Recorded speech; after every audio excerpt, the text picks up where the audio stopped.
हमें हर तस्वीर दिखा रही हैं, उन्होंने बता दिया है कि सच्चाई क्या है और इस सच्चाई से अलग जो तस्वीर गढ़ने की कोशिश हो रही है उसका पटाक्षेप यहीं पर हो जाता है, ऐसा लग रहा है। और हमने साधु संत समाज के लोग जो अभी से ही कुंभ नगरी में यहाँ पहुंच गए हैं उनसे भी बात की है, उनको भी जरा आप सुनिए। प्रशासन भी बेचारा दिन रात लगा हुआ है, सहयोग कर रहे हैं, अधिकारी आ रहे हैं, पूछ रहे हैं, तो कोई भी व्यवस्था बनाने में थोड़ा समय लगता ही है। तो मगर अब व्यवस्था अब चालू अच्छी चल रही है। अभी यहाँ का प्रशासन जो है वो हम देख रहे हैं कि सभी डिपार्टमेंट्स के जो अधिकारी हैं संतों के पास आ रहे हैं, मार्ग देख रहे हैं, पानी की व्यवस्था देख रहे हैं, बिजली की व्यवस्था देख रहे हैं और सभी आश्रमों में जा करके वो ये देख रहे हैं कि यहाँ पे किस चीज़ की कमी है, वो सभी उनकी पूर्ति करने के लिए वो दिन रात लगे हुए हैं। इस बार बहुत अच्छी व्यवस्था है, सब कुछ देख के एकदम प्रसन्न हो गया दिल।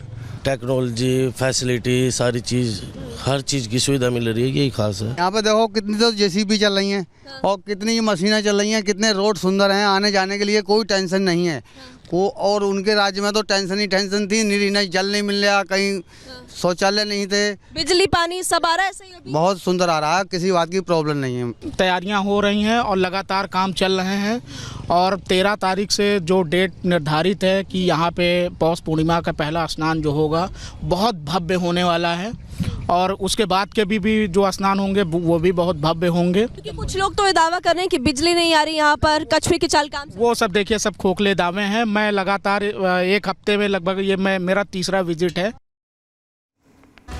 तो देखिए सनातनी पर्व है और सारी तैयारियां हैं, सियासत से इतर सच्चाई क्या है। रियलिटी चेक में आपने रिपब्लिक भारत की सारी तस्वीर देख ली और ऐसे में आईना भी जनता ने खुद दिखा दिया। चलिए आगे बढ़ते हैं, अब बात करने वाले हैं तालिबान के उस बदले की जो अपने आप में पाकिस्तान के लिए सरदर्द बनता जा रहा है।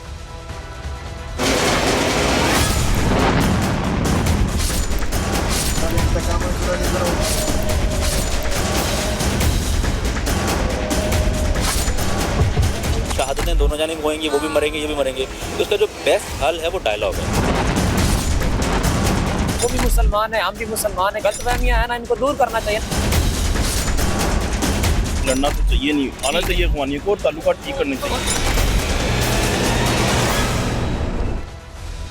पाकिस्तान के लिए वही तालिबान सरदर्द बन गया है जिसको कभी बढ़ावा देने के लिए पाकिस्तान ने सब कुछ दांव पर लगा दिया था, खराब हालातों में भी मदद की थी। अब वही तहरीक तालिबान पाकिस्तान का ऐसा लग रहा है कि काउंटडाउन शुरू होने की सीधी सीधी धमकी दे रहा है, क्योंकि अल्टीमेटम दे दिया गया है तालिबान की तरफ से, जंग का ऐलान कर दिया गया है तालिबान की तरफ से। ऐसा लग रहा है पाकिस्तान को अब कि तालिबान को बढ़ावा देना उसी के लिए सरदर्द की वजह बन गया, या ये कहें कि उसके लिए अब अस्तित्व की यहाँ पर सवाल खड़ा हो गया है कि कैसे पाकिस्तान रिटेलिएट करे, क्योंकि तालिबान ने सब कुछ तय कर लिया है कि वो पाकिस्तान का खात्मा करके रहेगा। और लड़ाके पाकिस्तान से बढ़ावे के बाद तहरीक तालिबान के पहले भारत को आंखें दिखाते थे, अब वही लड़ाके पाकिस्तान को आंखें तरेर रहे हैं और मुश्किल खड़ी होती दिखाई दे रही। चलिए सबसे पहले जरा आपको वो तस्वीर दिखाते हैं जहां तालिबान ने क्लियर वार्निंग दे दी, अपनी फोर्सेस को मूव कर दिया है पाकिस्तान बॉर्डर की तरफ। ये देखिए पाकिस्तानी सीमा पर फोर्सेस रवाना हो चुकी हैं और बड़ी संख्या में रवाना हुई और ये मैसेज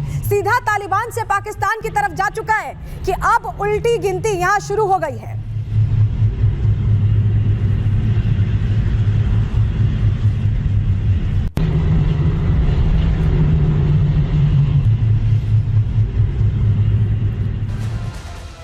तो ऐसी नौबत आखिर आई क्यों कि तालिबान ने उसी पाकिस्तान को आंखें दिखाना शुरू कर दिया जिसने कभी उसकी बहुत मदद की थी। क्या वजह है, चलिए जानकारी आपके सामने रख रहे हैं, जल्दी से आपको पूरी खबर बताते हैं। पाकिस्तान और तालिबान के बीच युद्ध का काउंटडाउन शुरू होता दिखाई दे रहा है, क्योंकि अब लड़ाके चले गए हैं बॉर्डर्स पर और तालिबान ने पाकिस्तान से जंग का सीधे सीधे ऐलान भी कर दिया है।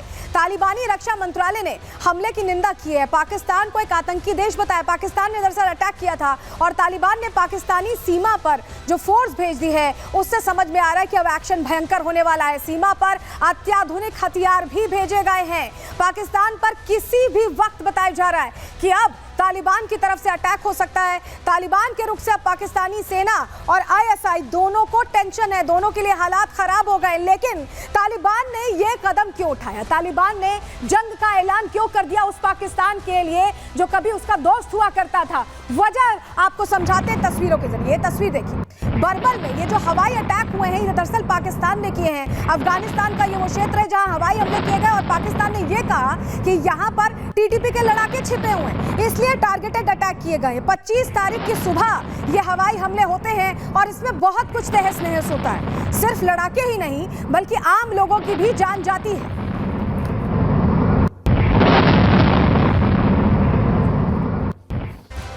तो 25 तारीख की सुबह जो हवाई हमले हुए उसमें कैसे तबाही मची है ये देखिए। मलबा ही मलबा अफगानिस्तान के बरमल इलाके में दिखाई दे रहा है। लोग परेशान हैं क्योंकि उनके आशियाने तबाह हो गए हैं। कई लोगों ने अपने अपनों को खो दिया है और चारों तरफ यहाँ सिर्फ मलबा है। ऐसे में लोग परेशान हैं। दो तस्वीरें आपके सामने हम रख रहे हैं, दोनों ही 25 तारीख की उस सुबह को बयां करती हैं जब ये हंगामा कहीं ना कहीं शुरू हुआ। अटैक के बाद एयर स्ट्राइक्स पाकिस्तान की तरफ से की गई और उसके बाद ये फैसला ले लिया तालिबान ने कि अब बदला लेंगे। तालिबान ने ये ऐलान जब किया है तो किस तरह की तैयारी के साथ किया है, क्या मंसूबे हैं, क्या एक तरह से उनका एम है, चलिए वो जानकारी अब आपके सामने रखते हैं, आपको बताते हैं। दरअसल पाकिस्तान ने तालिबान में घुसकर एयर स्ट्राइक की, हमने आपको तस्वीरें दिखाई। तालिबान ने बरमल जिले में बड़ा हवाई हमला किया और पाकिस्तान के एयर स्ट्राइक में 46 लोगों की, जो आम लोग थे, उनकी मौत हो गई और मरने वालों में बताया जा रहा है कि ज्यादातर बच्चे और महिलाएं थी। पाकिस्तान ने एक शरणार्थी कैंप को दरअसल निशाना बनाया था और ये दावा किया कि ये वो कैंप है जहां पर टीटीपी के लड़ाके रह रहे हैं। शरणार्थी कैंप के आसपास का पूरा इलाका तबाह हो गया है और यहाँ पर टीटीपी के इलाके नहीं बल्कि शरणार्थी थे जो शरण लिए हुए यहाँ रह रहे थे। और ऐसे में इस एयर स्ट्राइक ने सब कुछ खत्म कर दिया है। आतंकी ठिकाना बताते हुए एयर स्ट्राइक की गई लेकिन आम लोग इसमें मारे गए हैं। पाकिस्तान के एयर स्ट्राइक के बाद तालिबान आग बबूला हो गया, भड़क गया और तालिबान ने पाकिस्तान को सीधे सीधे जवाब देने का ऐलान किया। अल्टीमेटम देते हुए ये सीधे कह दिया कि हमला करेंगे। और ऐसे में आप समझिए, जब ये एयर स्ट्राइक्स होती है और पता चलता है कि 46 लोगों की जान चली गई जिनमें ज्यादातर बच्चे और महिलाएं हैं, उसके बाद टीटीपी के जो कमांडर्स हैं वो यहाँ पर खुलकर पाकिस्तान को धमकी देने लगते हैं और सीधे सीधे कहते हैं कि अब हिसाब होगा। जरा आपको सुनवा रहे हैं कैसे धमकी दे रहे हैं, आप अंदाज समझेंगे, भाषा नहीं लेकिन अंदाज जरूर समझ पाएंगे।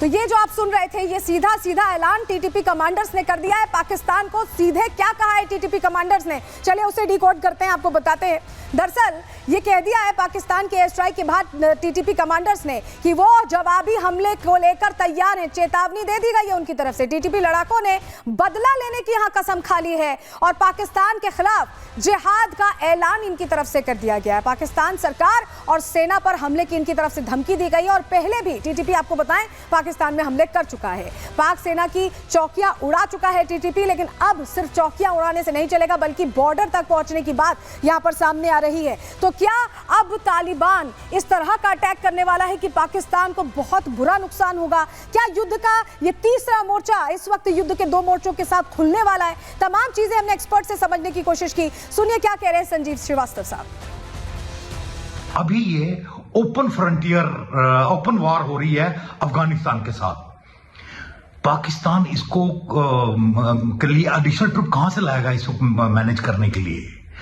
अपने जो ईस्टर्न नेबर है भारत से, वहां एक जरूरत से ज्यादा फौज उठा नहीं सकता और 15,000 ऑलमोस्ट एक डिवीजन साइज फोर्स है। और खासकर अगर ये टेररिज्म वगैरह पे उतर आए तो बहुत मुश्किल होगा पाकिस्तान के लिए। मेरे को ये पाकिस्तान के अंत की शुरुआत लगती है। तालिबान सीमा पर हथियार भेज रहा है, ऐसी रिपोर्ट्स हैं और जाहिर है कि ये जो पूरी पाकिस्तान की कार्रवाई है वो तालिबान की सरकार ने उसे अपने लिए एक चैलेंज के तौर पर लिया है और अब तालिबान की सरकार इस पाकिस्तानी कार्रवाई का, अफगानिस्तान की टेरिटरी के जो वायलेशन का